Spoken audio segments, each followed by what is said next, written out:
और चलिए तमाम खबरें विस्तार से जानते हैं। मिशन 2024 फतेह करने के लिए यूपी में राजनीतिक दलों का बूथ मैनेजमेंट प्लान अब शुरू हो गया है। लोकसभा चुनाव की जंग के लिए बूथ पर फौज तैयार करने की रणनीति बनाई जा रही है और बीजेपी का आज से मेरा बूथ सबसे मजबूत अभियान की शुरुआत होने जा रही है। पीएम मोदी मेरा बूथ सबसे मजबूत अभियान का वर्चुअली शुभारंभ करेंगे। बीजेपी को टक्कर देने के लिए विपक्षी दलों ने भी बूथ मैनेजमेंट पर फोकस बढ़ाया है।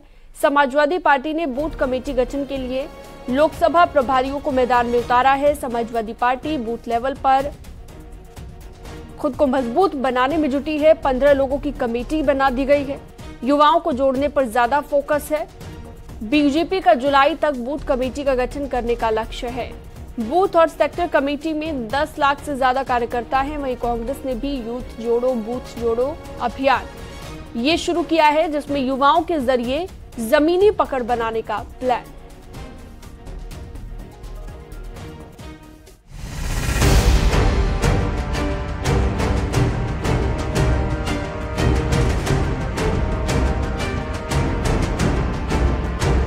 जिस बूथ मजबूत अभियान के तहत बीजेपी ने 2017 के विधानसभा चुनाव में डंका बजाया, 2019 के लोकसभा चुनाव में झंडा गाड़ा, उस बूथ मजबूत अभियान के पैटर्न पर कांग्रेस और समाजवादी पार्टी भी मैदान में है। बीजेपी का मेरा बूथ सबसे मजबूत अभियान, कांग्रेस का यूथ जोड़ो बूथ जोड़ो कार्यक्रम, एसपी का एक बूथ 20 यूथ प्लान, बीएसपी का हर बूथ 10 यूथ अभियान, यानी 24 के रण में दम दिखाने के लिए बूथ को मजबूत करने पर तमाम पार्टियां जोर दे रही है। लेकिन बीजेपी से इस अभियान की शुरुआत करेगी और पीएम मोदी वर्चुअली इस अभियान से जुड़े कार्यकर्ताओं को संबोधित भी करेंगे। मेरा बूथ सबसे मजबूत कार्यक्रम का वर्चुअल शुभारंभ देश के यशस्वी प्रधानमंत्री आदरणीय नरेंद्र मोदी जी करेंगे। भारतीय जनता पार्टी का मानना है कि चुनाव के दिन बूथ का जो अध्यक्ष होता है वही चुनावी महाभारत का अर्जुन होता है और जो बूथ जीतता है वो चुनाव जीतता है। क्लीन स्वीप के लक्ष्य को साधने के लिए बीजेपी इस अभियान में विपक्षी दलों से एक कदम आगे है, क्योंकि सभी 80 लोकसभा सीटों पर अभियान है। 403 विधानसभा क्षेत्र में चुनावी कार्यक्रम होंगे। 1918 मंडल में जनता से सीधा संवाद किया जाएगा। 27,634 शक्ति केंद्र पर जनसंपर्क अभियान चलेगा और 1,74,000 बूथों पर कार्यक्रम तय है। मतलब साफ है, बीजेपी प्लान के तहत अभियान को धार दे रही है। उसी प्लान पर विपक्ष की भी नजर है, क्योंकि समाजवादी पार्टी में भी कार्यकर्ताओं को जमीन पर उतारने के लिए मंथन हो रहा है और एक बूथ 20 यूथ का मंत्र दिया जा रहा है। आदरणीय अखिलेश यादव जी लगातार विभिन्न जिलों की बैठकें करके बूथ कमेटियों की समीक्षा कर रहे हैं और आने वाले लोकसभा चुनाव के लिए समाजवादी पार्टी ने अपनी कमर कस ली है। समाजवादी पार्टी 2024 के लोकसभा चुनाव में भारतीय जनता पार्टी को हराने का काम है। तो दूसरी तरफ समाजवादी पार्टी के बाद कांग्रेस भी बीजेपी की राह पर ही अपनी रणनीति तैयार कर रही है और लोकसभा चुनाव में अपने बूथ को मजबूत करने पर फोकस कर रही है। यूथ जोड़ो बूथ जोड़ो कार्यक्रम का शुभारंभ, हर बूथ पर युवाओं की टीम बनाई जाएगी। पदाधिकारियों को कार्यक्रम की जिम्मेदारी सौंपी जाएगी। अमेठी, रायबरेली, फतेहपुर पर खास फोकस होगा। कांग्रेस के लिए यूथ जोड़ो बूथ जोड़ो अभियान खासकर उन सीटों के लिए है जहां कांग्रेस की पकड़ मजबूत रही है, जिसमें अमेठी और रायबरेली सीट खास है, क्योंकि गांधी परिवार की इन दोनों सीटों पर कांग्रेस फिर से पंजा मारने की तैयारी में है। मेरा बूथ सबसे मजबूत अभियान शुरू करने जा रहे। वहीं समाजवादी पार्टी के मुखिया अखिलेश यादव ने लोकसभा प्रभारियों को बूथ कमेटी के गठन का निर्देश दिया है। साथ ही बसपा प्रमुख मायावती ने जुलाई तक सभी बूथ कमेटियों के गठन का आदेश जोनल कोऑर्डिनेटर को दिया है। इसके साथ ही यूपी में अपनी जमीन खो चुकी कांग्रेस भी बूथ के जरिए मैदान में उतरने की तैयारी कर रही है। इसके लिए यूथ जोड़ो बूथ जोड़ो अभियान कार्यक्रम का शुरुआत की है। वीडियो जर्नलिस्ट हरीश के साथ संदीप पांडे, न्यूज 18 दिल्ली। रविवार को गौतम बुद्ध यूनिवर्सिटी में सांस्कृतिक योद्धा सम्मान कार्यक्रम में पहुंचे मुख्यमंत्री योगी आदित्यनाथ ने लोगों को संबोधित किया और कहा कि संस्कृति पर हमला सबसे खतरनाक है और इसके लिए जागरूकता सबसे ज्यादा जरूरी है। इस दौरान उन्होंने कहा कि मुगल इस देश में तब तक आराम से शासन करते रहे जब तक कि उन्होंने मंदिरों पर हमला नहीं किया। जब उन्होंने मंदिरों पर हमला करना शुरू किया तो उनका पतन होना शुरू हो गया। उन्होंने कहा कि सुनने में आता है कि औरंगजेब के वंशज कोलकाता में रिक्शा चला रहे हैं।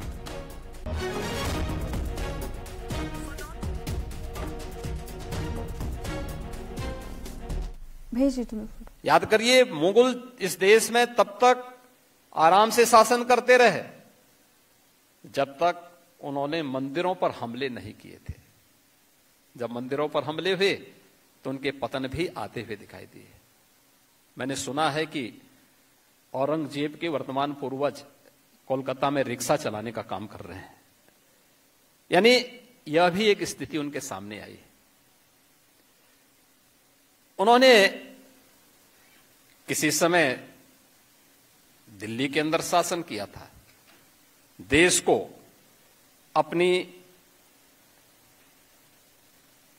क्रूरता से एक भय के माहौल में बदलने का कार्य किया। लेकिन एक समय ऐसा भी आया जब उन्होंने भारत की संस्कृति पर हमला किया। परिणाम हम सबके सामने है।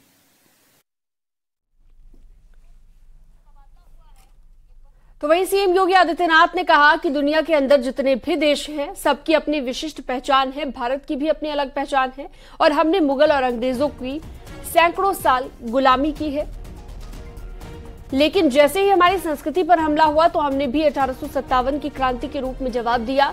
1857 में क्रांति की शुरुआत इसलिए हुई क्योंकि सैनिकों को गाय और सुअर की चर्बी से बने कारतूस दिए गए थे। एक लंबे समय तक ब्रिटिशर या मुगल आक्रांताओं के हमलों को और बाद में लगभग 200 वर्षों तक ब्रिटिशर के गुलामी को झेलने के लिए मजबूर होना पड़ा था। यहां की जनता तब तक सहती रही जब तक कि उसकी संस्कृति पर सीधे हमला नहीं हो रहा था। याद करिए, अंग्रेजों के खिलाफ पहला हमला और पहला स्वातंत्र समर, जिसे हम प्रथम स्वातंत्र समर कहते हैं, कब हुआ? 1857 में। और वह क्यों हुआ? क्योंकि गाय की चर्बी और सूअर की चर्बी से बने हुए कारतूस भारतीय सैनिकों को दे करके उनकी आस्था के साथ, उनकी संस्कृति के साथ सीधे सीधे हमला करने का प्रयास हुआ था। और तब वे सभी सैनिक भड़क उठे थे और फिर एकजुट होकर के पूरे देश के अंदर एक नया आंदोलन खड़ा हुआ था, जो भारत का प्रथम स्वातंत्र समर के रूप में, जिसे वीर सावरकर ने मान्यता दी थी, जो आज भी उस रूप में जाना जाता है। यानी भारत अपनी आस्था के साथ, अपनी संस्कृति के साथ खिलवाड़ स्वीकार नहीं करता।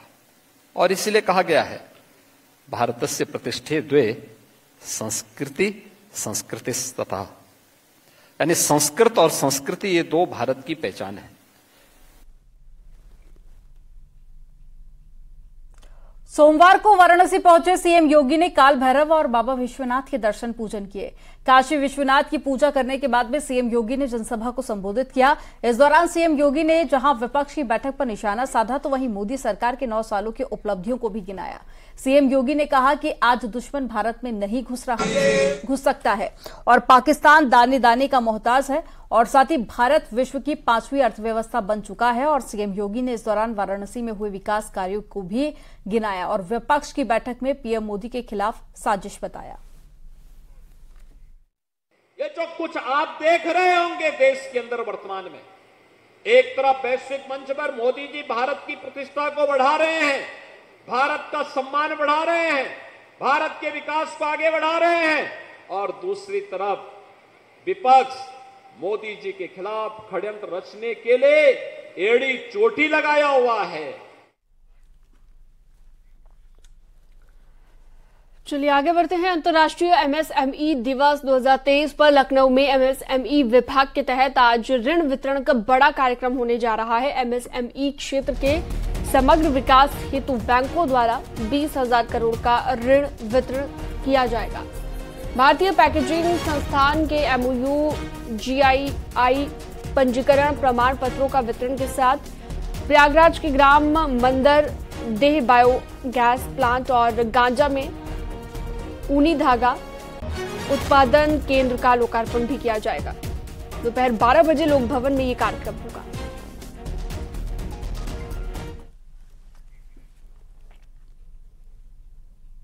मुख्यमंत्री योगी आदित्यनाथ कानून व्यवस्था की समीक्षा करेंगे और मुख्यमंत्री आगामी त्योहारों के मद्देनजर कानून व्यवस्था की समीक्षा करेंगे।